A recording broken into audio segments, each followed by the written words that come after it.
çok zor sorular sordular ama yani herkesin yapabileceği sorular vardı. Sınav güzel geçti. 2 defaya yakın bitirdim. Sınav çok iyi geçmişti, aşırı güzeldi. Yani bana çok zor gelmedi sınav, güzeldi. Yani bekliyorum ama inşallah kazanırım sınavı. Bence sorular kolaydı. Ben kitabı 2 defa bitirdim.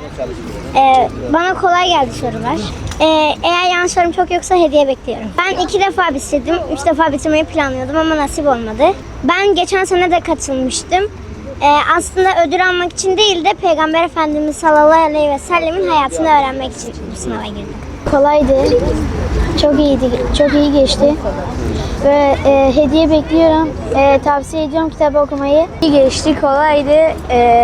Sorular çok iyiydi. Bu sınavı herkese tavsiye ederim. Peygamberimizin hayatını anladım.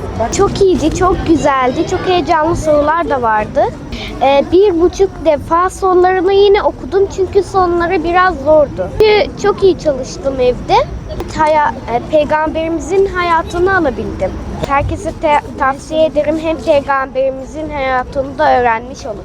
Güzel geçti yani motivasyonluydu bayağı. Birkaç soru boş dışında güzel geçti yani. Kitabı bir defa bitirdim, bir de genellikle web sitesinden çalıştım. Diye yani Allah'ın izniyle ilk 15'e girmeyi hedefliyorum. Bence kitap bayağı bilgi verdik.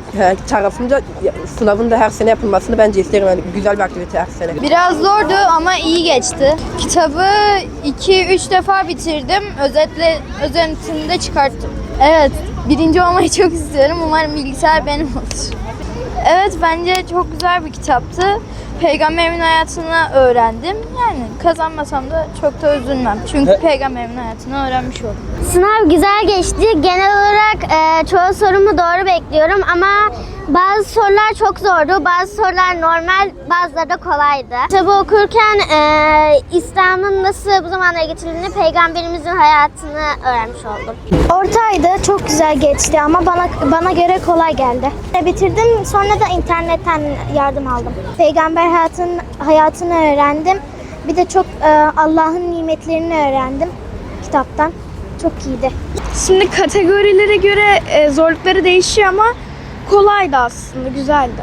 Evet, en az bir çeyrek altını bekleriz. Bence kaybeden olmayan bir sınav. Çünkü zaten kaybetsek bile, bir şey ödül almasak bile Peygamberimizin hayatını öğreniyoruz. Bence gayet güzel bir kitap.